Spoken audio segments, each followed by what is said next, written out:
So I asked AI, I said, why haven't the churches taught about total, surrender to God?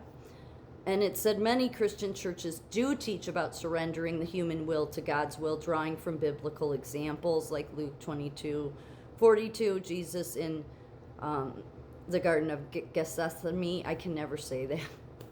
And calls to present bodies as living sacrifices, Romans 12:1.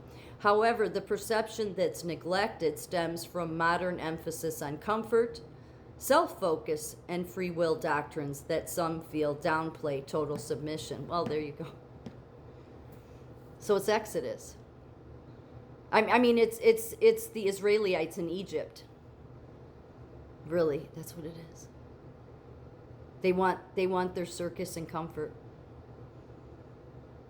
They want their comfort, even though they're enslaved.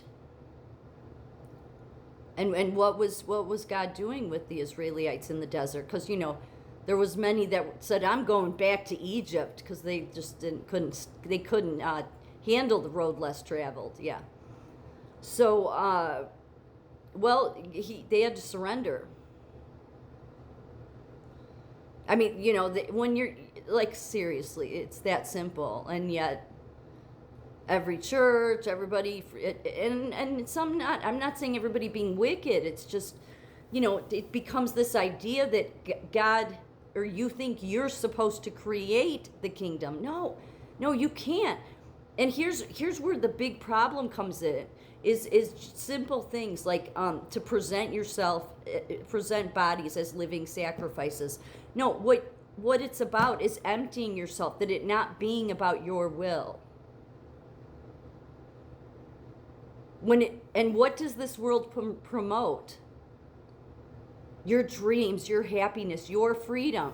Yet God wants you to realize, no, give up your freedom. He does.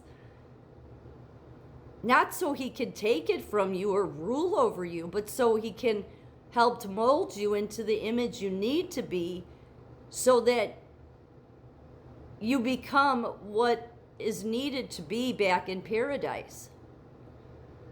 Yet this world will tell you, I've heard it all my life, oh no, this kingdom is in here. It's like, that doesn't even make total sense. It doesn't really. I get it, but it's just a great little twist, that the adversary one likes to do. It's like, no, if you literally knew that you could have the paradise back, but it meant you had to totally surrender, it couldn't be about your self-will anymore, would you be able to do it? Goes back to Exodus, it goes back to Egypt, it goes all the way back to the beginning. Most wouldn't be able to do it, would they? Most maybe wouldn't, especially people in high places. They wouldn't want that. No, we'll create the kingdom. We'll give you. No, they can. And man can never do it, because they don't understand what the surrender is. Again, because what I just read, the churches teach about how God gave you free will. Yes, he did, with the hope that you would say, God, take my free will. And the alcoholic understands this very well. I mean, once they enter recovery, have some time, they understand this very well.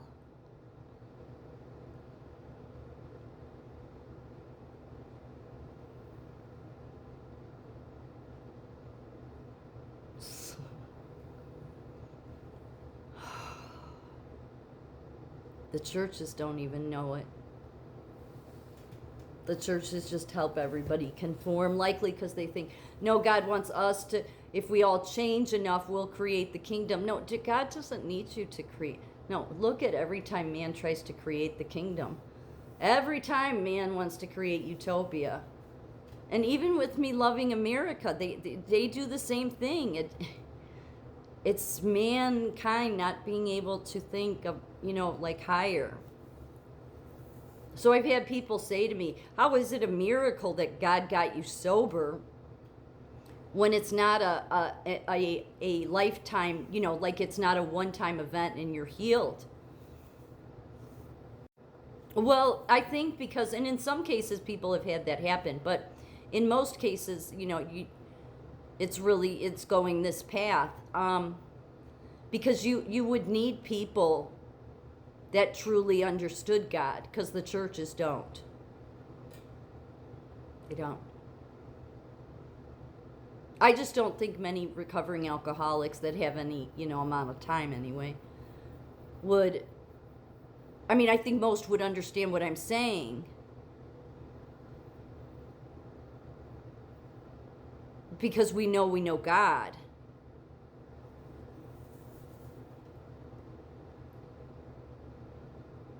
But it's because by God making us rely on him every day, every single day, we over time get to know him well. That's what happens. That's why you end up reaching for him more and more, and you talk to him more and more.